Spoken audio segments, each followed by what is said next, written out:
Yo, what is up, guys? It's Oxcubering is another video. Sorry about that. And in this video, I'm gonna be really talking about a little. Oh man, I just burped. Hold up. Okay, so I wanted to talk about this certain video. I haven't done it in a while, and I want to do it in 60 frames so you guys can actually enjoy the video while I'm talking. So, what I'm going to be talking about is my story. This is also to my newer audience too.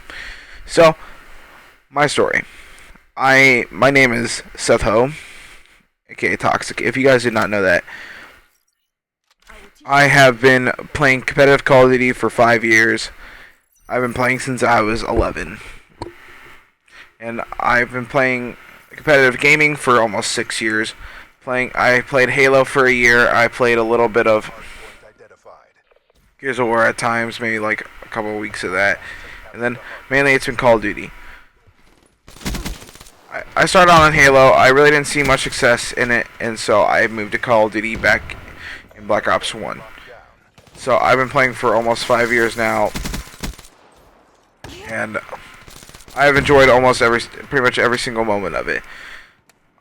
I really didn't get hooked on Call of Duty until my friend Michael showed me the game. He's like, yo, you should come check out, we should go get this game at Blockbuster, because Blockbuster back in the day, if you don't know what that is, it was a DVD rent place where you can rent your DVDs, but they also sold games, and you can rent the newest games on the market at the time. And what I ended up doing was I picked up Black Ops 1. Black Ops 1 was a blast. I, at the time, played Halo, and I was like, why not give it a chance? So I ended up renting Black Ops 1, and we ended up playing for almost 8 to 10 hours straight. Switching on and off, playing the game, getting better.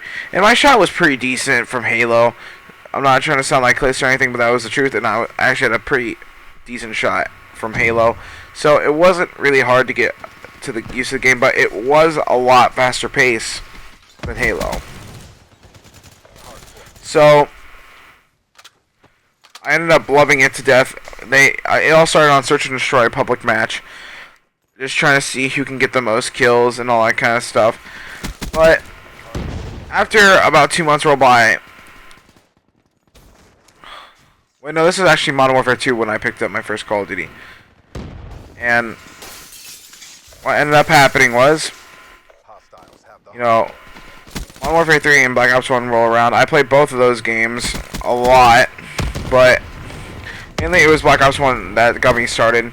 So after playing Search and Destroy pubs for about a year or so, I wanted to take this seriously because I was actually at least at the time, I thought I was really, really good. So I ended up forming a team with a couple people who used to go to my school, or actually this little church group that I used to go to. And what ended up happening was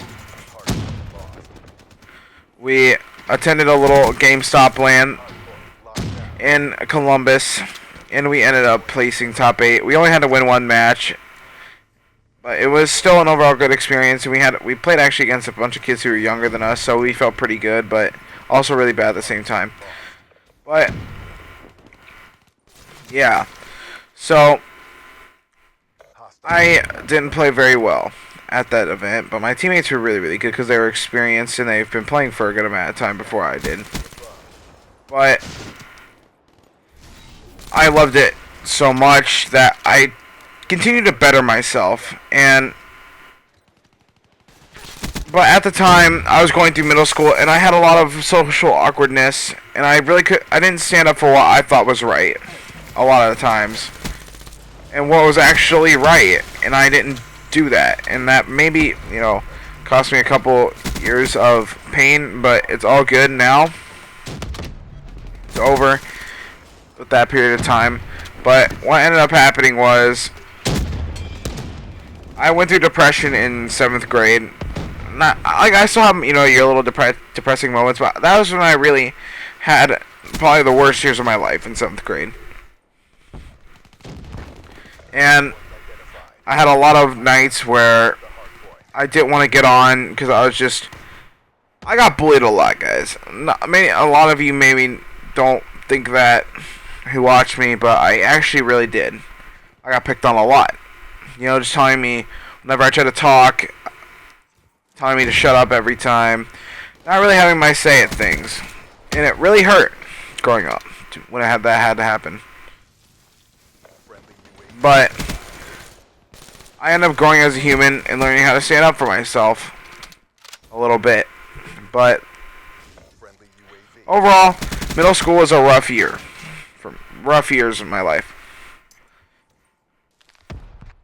But coming into 8th grade, that's when my life really started to change around. Even though when it wasn't necessarily about my skill in Call of Duty. Well, it was actually 7th grade. 7th grade, skill-wise, my Call of Duty was at its best. I played a lot of Black Ops 2, but man, if I just would have put a lot more time into Black Ops 2, I definitely could have been, I consider, a pretty top amateur more than I was. So, going into Call of Duty Ghosts, I thought I would have my same skill, but that didn't necessarily be the case. I had a lot of struggles in Call of Duty Ghosts, so I stopped going to LANs, and I stuck to Search and Destroy, and that's when I really bettered my gun skill, and made myself better not just as a player, but as a person and a teammate. But I learned a lot during Ghost that no one can be good without putting work in. Because Black Ops 2 wasn't necessarily my best example of that. Because I did get away with not playing a lot. So, Call of Duty Ghost was my struggle. And I really didn't play a lot of Ghost. But this was the big turning point. Advanced Warfare came along. I attended I went to 2 LANs in Advanced Warfare. Both of them I placed top 8. It was actually the last GameStop events that I would ever hold in Ohio, unfortunately. And what ended up happening was everybody thought of me as just an online joke and that I wasn't actually good. But that's what everybody's always thought ever since I've started. And this isn't just my story, this is just sort of like a lesson too. Whenever I put the work in, and I know I can be the best at what I can do, and I do it. I've proven it in Advanced Warfare, I've proven it in Black Ops 2, I proved it in Black Ops 1, I proved it in MW3, I proved it in almost every single Call of Duty except for Ghost. Ghost, I definitely did not put the work in that I should have to better myself. But I have proven that I can definitely be a good COD player. But what always makes me laugh is that when people tell me I'm not going anywhere with Call of Duty and that I'm just going to be nothing for the rest of my life and I'm just going to work at a freaking office for the rest of my life. No, that's not what I'm going to do with my life. That's not at all. I'm going to do something interesting and it's going to really change how the way people look at me. So, so now we're up to now. Just got done with Advanced Warfare, playing Black Ops 3. But now, why did I tell this story when it's a very short story? Well, let me tell you something. In life, there is going to be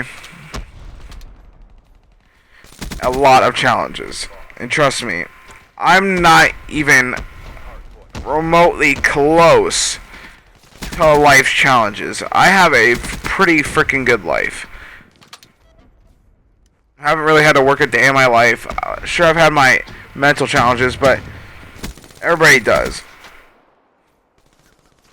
And honestly, learning to appreciate what you got sometimes makes you feel good on life. And I know I'm nowhere close to having to face life's toughest challenges like cancer, like any kind of disease or anything. Being separated from my parents, having to deal with their crap behind the scenes. whatever, anything like that. I've never had to go through that, and I don't wish that pain upon anybody, ever. And I'm a very fortunate kid. I'm fortunate that my parents love me and support me in Call of Duty. Even though at first they didn't, but they've now come to accept it and accept me as the person that I am. I really do appreciate it. But mainly this story is about appreciate what you got in life, guys. Life's too short. And I appreciate my life. I love everybody who's supported me. I love people who have even been mean to me, man. Like, at least you're teaching me how to be a stronger human being than I was the day before. And if anybody would like to DM me or anything to talk about their problems or anything like that, I am always open to that. No matter what it is. And trust me, I'm not just saying this to, you know, get views or anything. This is actually what I think. And I hope my story isn't very emotional or anything like that. But I have had my challenges. Everybody does. And what we're put on this earth to do is to go through those challenges. If we don't have challenges in our life, then there's no such thing as life. It's just pretty much handing you everything you want. If everything was handed in life, there would be no such thing. There'd be no point. And the point of life is challenges. And when you get challenges thrown at you, you have to be strong. Whether that be depression, whether that be anything, you gotta be strong. And I've seen a lot of my friends go that way. You know, committing suicide, anything like that. It's really depressing, and I hate seeing it. But the main message of this video is enjoy life to its fullest. If you are, I think if you guys seen if whatever makes you happy video. If you're homosexual, you be homosexual and you have a happy life. If you want to be a stripper, you could be a stripper. It's whatever makes you happy and whatever you want to do with your life, you do. And you do the best you can be at it. So I'm done talking, guys. I hope you guys enjoyed the video. I really just want to get that off my chest. That's my little story about where I am from and how I think about life. So, hope you guys enjoyed the video. Remember to leave that comment, subscribe. Social media links are in the description below.